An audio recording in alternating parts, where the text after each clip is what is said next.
Hello. In this module, I will be talking about operant conditioning, a part of Unit 3, Learning and Conditioning of the course Fundamentals of Psychology. I'm Dr. Sobita Kirtani, Assistant Professor in the Department of Psychology of Parvatibai Chogle College of Arts and Science, Margao.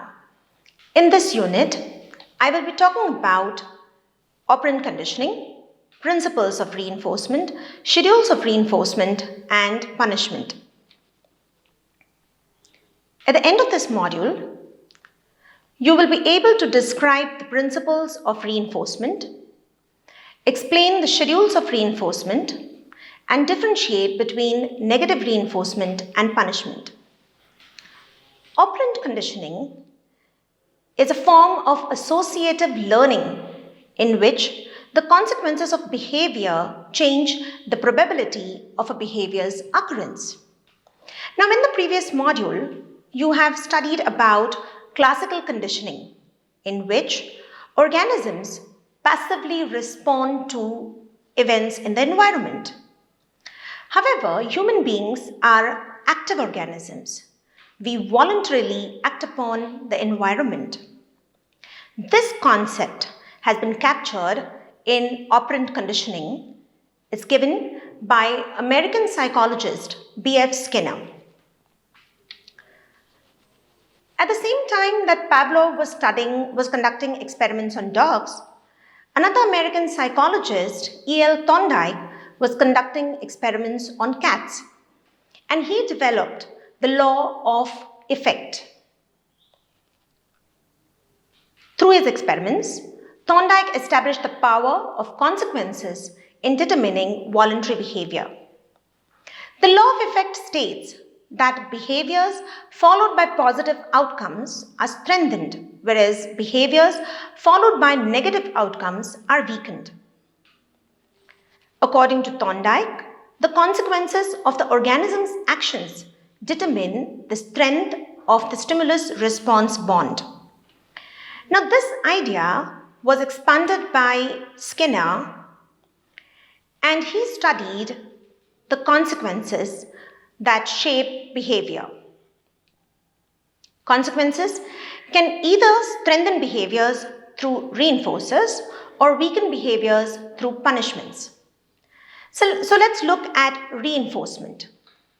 Reinforcement is the process by which a stimulus or an event strengthens or increases the probability of a behavior or an event that it follows. There are two types of reinforcements. There is positive reinforcement and negative reinforcement. In positive reinforcement, the frequency of a behavior increases because it is followed by a rewarding stimulus. When a child gets a chocolate for completing her homework, it is positive reinforcement. In negative reinforcement, the frequency of a behavior increases because it is followed by a removal of an aversive or unpleasant stimulus. Imagine a situation where the room is dirty and your mother nags you because it is dirty and you need to clean it up. Now, cleaning the room helps you stop your mother's nagging. Mother's nag is the aversive stimulus, and your behavior gets strengthened when you clean the room and your mother stops nagging. Note that in either case, that is, in positive as well as negative reinforcement, the behavior is getting strengthened.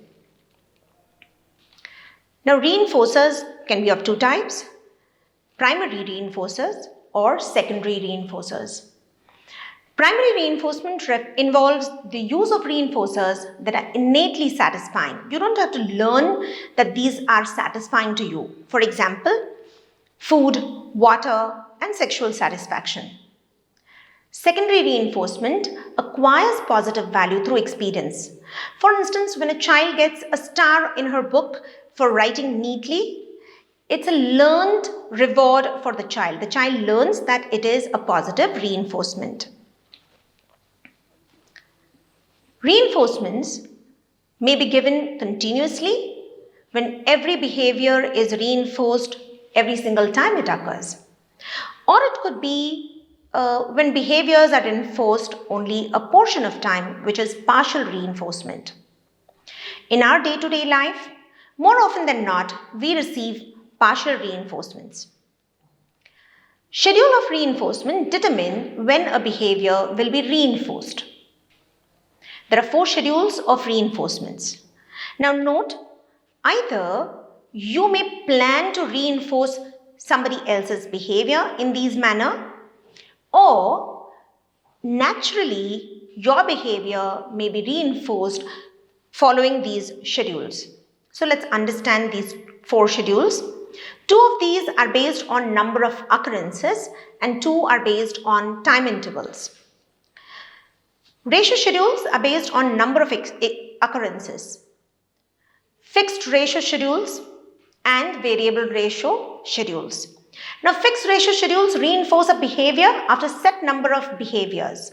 Certain fixed number of behaviors need to be performed by the individual. For example, a salesperson may be required to sell a specific number of items to get a commission. So the commission is a positive reinforcement, and the number of items that the person has to sell to get that particular commission determines a fixed ratio schedule. Variable ratio schedules reward a behavior an average number of times, but on an unpredictable basis.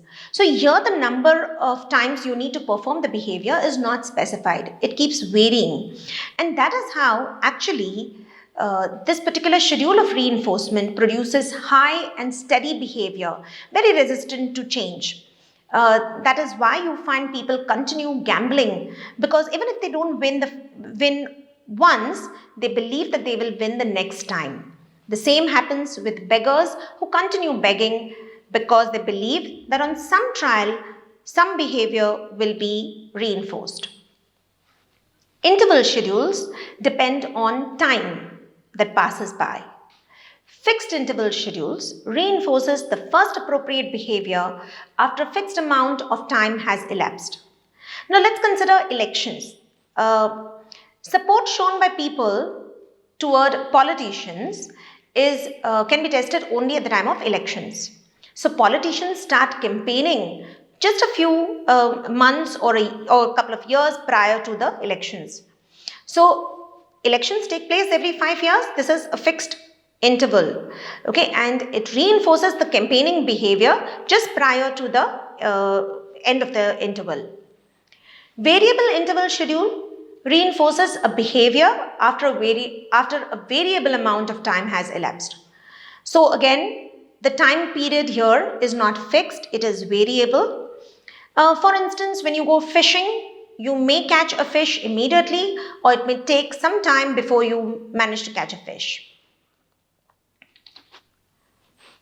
The concepts of generalization, discrimination, and extinction have been studied by you in classical conditioning as well. In operant conditioning, generalization means giving the same response to similar stimuli because of similar consequences. For instance, befriending certain type of people. When you have couple of experiences of when you make friends with certain type of people, you realize that these type of people are really fun-loving, and therefore you may befriend them in similar type of people in future as well. Discrimination means responding to stimuli that signal that a certain behavior will or will not be reinforced. So that's what happens with street signs. With green signal, you know you can cross the road. With red, you have to wait. Extinction occurs when a previously reinforced behavior is no longer reinforced and the tendency to perform the behavior decreases. So if you don't get reward for performing a behavior anymore, that behavior simply dies off. That is extinction. Now we move on to punishment. Punishment is the negative consequence of a behavior that decreases the likelihood that a behavior will occur. A lot of people get confused between negative reinforcement and punishment. So understand the basic difference. In negative reinforcement, a negative stimulus already exists and the behavior helps to do away with the negative stimulus. Therefore, the chances of performing that behavior increases. Whereas in punishment, the negative situation is a result of the behavior. Because you have behaved in a particular manner, it has drawn negative consequence, and therefore the chances of engaging in that behavior decreases. Punishment is also of two types. There is positive punishment and there is negative punishment. In positive punishment, behavior decreases when it is followed by an unpleasant stimulus. For example, shouting, beating, pay cut, penalty. In negative punishment, behavior decreases when a positive stimulus is removed. Taking away mobile phone, not being allowed to go out. So something that is positive, something that you value is taken away from you, which is also negative. It's also a punishment because you do not enjoy it. And the behavior that you have engaged in decreases. Now, the timing of reinforcement and punishment is very important. When reinforcement or punishment is immediate, it strengthens or weakens the behavior most effectively.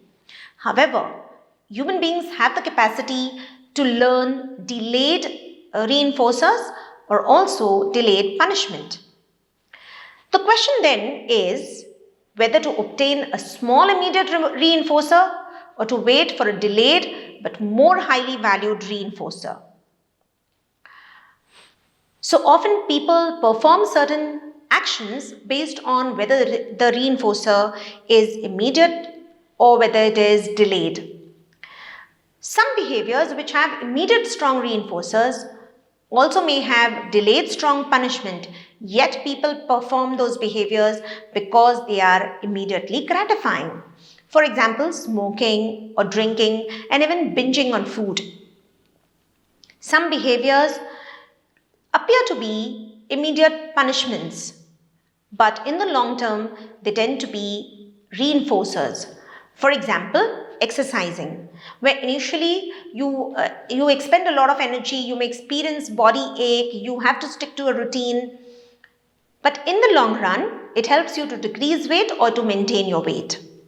So it's a matter of choice that people make between which behaviors to perform. And finally, let us look at the most important application of operant conditioning, that is shaping. Shaping is the process of rewarding approximations of desired behaviors. A complex behavior which involves multiple steps cannot be learned as a whole. You need to break it into part and start rewarding behaviors which come very close to the desired behavior. For instance, when you're training a child to write the letter A, you would first reward the child for being able to hold a pencil and put it on the paper. Later, the child would be rewarded for drawing lines, however crooked they are. Then the child would be rewarded for drawing straight lines, slanting lines, and finally the letter A. So behavior can be shaped by initially rewarding actions that lead to the desired behaviors, and eventually only the desired behavior is rewarded. Having studied about operant conditioning, what do you think could be other applications of this method of learning? To read more on this topic, refer to Psychology Essentials by Sandrock, or you could read some of these other books as well. Thank you.